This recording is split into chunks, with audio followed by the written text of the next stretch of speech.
Hello friends, hopefully आप सभी लोग अच्छे होंगे। और मैंने जो क्वेश्चन 3 में हिंट दिया था, क्वेश्चन 3 के सारे पार्ट्स आप कर लिए होंगे। बट फिर भी जिन प्यारे स्टूडेंट्स का नहीं हुआ सोल्यूशन, उनके लिए मैं सोल्यूशन कर रहा हूं। फटाफट करेंगे। अब आप प्रैक्टिस में आ चुके हैं कैसे लैंग्वेज लिखना है। इस तरह से लैंग्वेज आप लिख के कंपेयर करके आप निकालेंगे।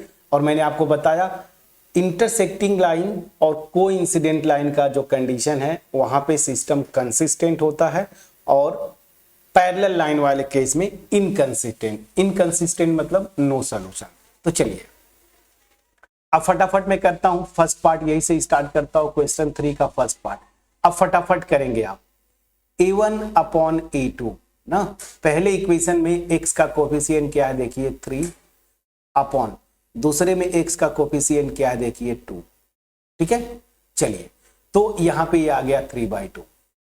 अब यहां पे आ जाते हैं b1/b2।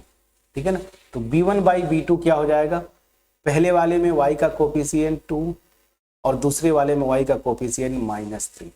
अब यहां से देखिए बस इतने की जरूरत है, a1/a2 और b1/b2 यहां पे इक्वल नहीं है। सो इन दोनों से क्या मिल रहा है कि since a1/a2 not equal to b1/b2, और जब ये इक्वल नहीं है फ्रेंड्स, तो यहां से क्या कंडीशन आता है, यही कंडीशन था कि इंटरसेक्टिंग लाइन, और इंटरसेक्टिंग लाइन मतलब क्या हो गया, कंसिस्टेंट। तो कंसिस्टेंट, ठीक है ना। तो ये सिस्टम क्या हो गया, पहला वाला जो क्वेश्चन है वो क्या हो गया आपका, कंसिस्टेंट। यहां तक ठीक है। अब चलिए सेकेंड पार्ट पे, बिल्कुल ऐसे ही करते रहना है, घबराना बिल्कुल नहीं। सेकेंड पार्ट a1/a2, यहां पे a1 क्या है 2, a2 यहां पे देखिए ये x का कोफिशिएंट 4, क्या हो जाता है रेशियो 1/2। b1/b2 निकालिए, b1 कितना आता है, y का कोफिशिएंट कितना है -3, और यहाँ पे क्या है -6, डिवाइड करेंगे ये आ जाएगा 1/2। तो आपने देखा कि a1/a2 और b1/b2 तो सेम आ गए। अब यहाँ पे c1/c2 जरा निकाल लीजिए। अब देखिए जो इक्वेशन हम ऐसे लिखते थे ना, a1x plus b1y plus c1 this is equal to 0, a2x plus b2y plus c2 this is equal to 0। तो यहाँ पे आप देखें इक्वेशन में इक्वल कर दिया है, तो इक्वल से भी कोई फर्क नहीं पड़ता है। अगर इधर ले जाएंगे आप तो ये क्या हो जाएगा, this equal to -c1 this equal to -c2 ना। अगर इसको इधर ले जाते हैं और इसको भी, तो भी फर्क नहीं पड़ता। मैं बोलना क्या चाहता हूं कि आप c1/c2 डायरेक्ट 8 और 9 रख के निकाल लीजिए, तब भी कोई फर्क नहीं पड़ेगा। तो आप 8/9 कर दीजिए, तो 8/9 ये मेरा आ गया। तो मैं देख क्या रहा हूं कि a1, यहां से ये देखिए कंडीशन क्या बनता है कि a1/a2 इक्वल है b1/b2, बट ये इक्वल नहीं है, ये दोनों आपस में, ये दोनों जो हैं इक्वल नहीं है c1/c2 के। और यही केस क्या था फ्रेंड्स, क्या, पैरेलल लाइन का। और पैरेलल लाइन का केस मतलब इनकंसिस्टेंट, मतलब कोई सोल्यूशन नहीं होगा। तो आपका आंसर क्या आ जाएगा कि ये जो सिस्टम या पेयर ऑफ लीनियर इक्वेशन है वो क्या है, इनकंसिस्टेंट हो जाते हैं। ठीक है, चलिए क्लियर हुआ, प्लीज बोलिएगा। अब थर्ड पार्ट पे, अगर आपने ट्राई किया नहीं हुआ था, 2 क्वेश्चन मैं कर दिया हूं, अब इसके बाद जो है मैं आपसे चाहूंगा कि थर्ड पार्ट अपने से आप करें। तो चलिए थर्ड पार्ट वीडियो को पहले पॉज करें और उसके बाद अपने से ट्राई करने की कोशिश करें। प्लीज पॉज करें वीडियो को, अपने से सॉल्व करें। अब मैं, होपफुली आपने कोशिश किया होगा, अब मैं ट्राई करने की कोशिश करता हूं। चलिए तो अब यहां पे क्या आ जाएगा, फिर से वही a1/a2। ध्यान दीजिए a1 मेरा क्या है, x का कोफिशिएंट ये है मेरा 3/2, याद रखिए, और डिवाइडेड बाई यहां पे a2 देखिए ये क्या हो गया 9। अब ये है फ्रेंड्स, तो इसको कैसे आप सॉल्व करते थे याद करिए, ये मेन फ्रैक्शन का ये है, तो इसको आप बाई 1 कर देते थे, तो 3/2, और ये 1 ऊपर जाता था और 9 जो है नीचे आ जाएगा। तो इसको अल्टीमेट 3 से डिवाइड करेंगे, मैं कर देता हूं, तो ये आ जाएगा 3 1 जा 3 और ये 3 3 जा 9। तो अल्टीमेट क्या आ जा रहा है, 1/2 इंटू 3 कितना हो जाएगा 6। तो ये मेरा क्या आ गया, a1/a2 मेरा कितना आ गया 1/6। अब जरा चलिए यहीं पे b1 बाई b2 जरा कैलकुलेट करिए। तो b1 मेरा क्या है, y का कोफिशिएंट पहले में क्या है 5/3 और यहाँ पे मेन रेशियो, और यहाँ से b2 क्या आ जाएगा देखिए यहाँ पे -10, तो -10। सेम उसी तरीके से यहाँ पे 1 कर लीजिए कैलकुलेशन के लिए, तो ये हो जाएगा 5/3, 1 ऊपर जाएगा -10 नीचे आएगा। और यहाँ से देख लीजिए आप कैंसिल आउट करिए, 5 से 5 1 जा 5, 5 2 जा, ठीक है ना। तो अल्टीमेट ये मैं माइनस नीचे फिर से लिख दिया, इस पूरे को मैं डिवाइड कर दिया हूं। तो अल्टीमेट मेरा क्या आंसर आया 1/3 2 जा 6 मतलब -6 ना। अल्टीमेट ये -1/6। तो मैं देख क्या रहा हूं प्लीज चेक करिएगा। यहां पे मैं देख ये रहा हूं कि इन दोनों से क्या निकल रहा है कि a1/a2 not equal to b1/b2।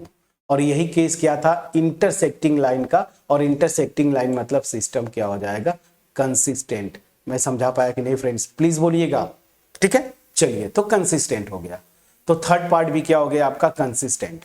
अब फोर्थ पार्ट पे चलते हैं, ठीक है ना। फोर्थ पार्ट पे चलते हैं। फोर्थ पार्ट क्या है, ये यहीं पे दिख रहा है, मैं नीचे आ जाता हूं ना। चलिए फोर्थ पार्ट फटाफट करते हैं। फोर्थ पार्ट में क्या है, सीधे सीधे a1/a2।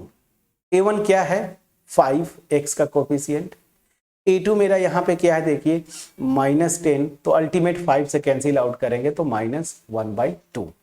अब यहाँ से आप b1/b2, b1 क्या है पहले में y का कोफिशिएंट ये क्या है -3, और b2 यहाँ पे दूसरे में y का कोफिशिएंट ये है 6, तो अल्टीमेट ये भी क्या आ जाएगा -1/2। 3 से कैंसिल आउट किया तो आपने देखा कि a1/a2 और b1/b2 आपस में इक्वल है।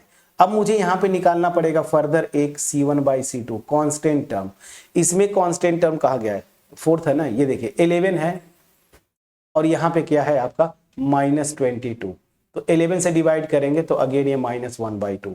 तो आपने क्या देखा, आपने ये देखा कि a1/a2 A B -1/2, b1/b2 A B -1/2 और c1/c2 ए बी -1/2।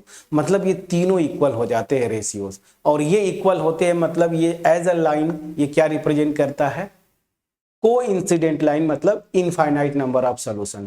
तो यहाँ पे क्या हो जाएगा अगेन कंसिस्टेंट ना, कंसिस्टेंट सॉल्यूशन आ गया ना, तो क्या हो जाएगा कंसिस्टेंट।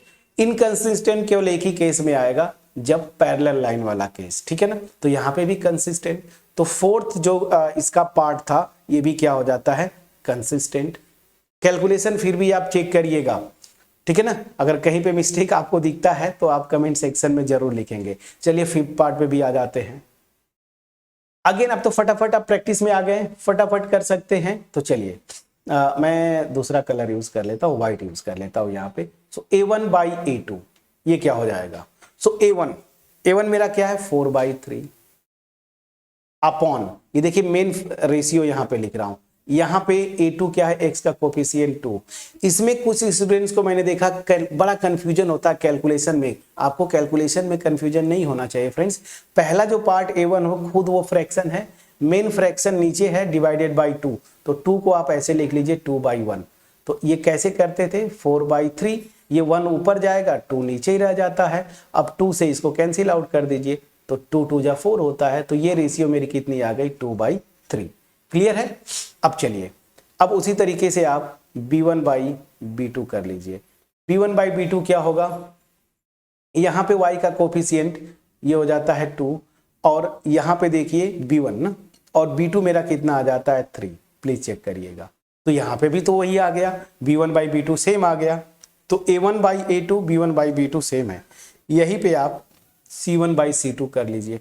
c1 क्या है ये देखिए कांस्टेंट टर्म 8, c2 क्या है कांस्टेंट टर्म 12।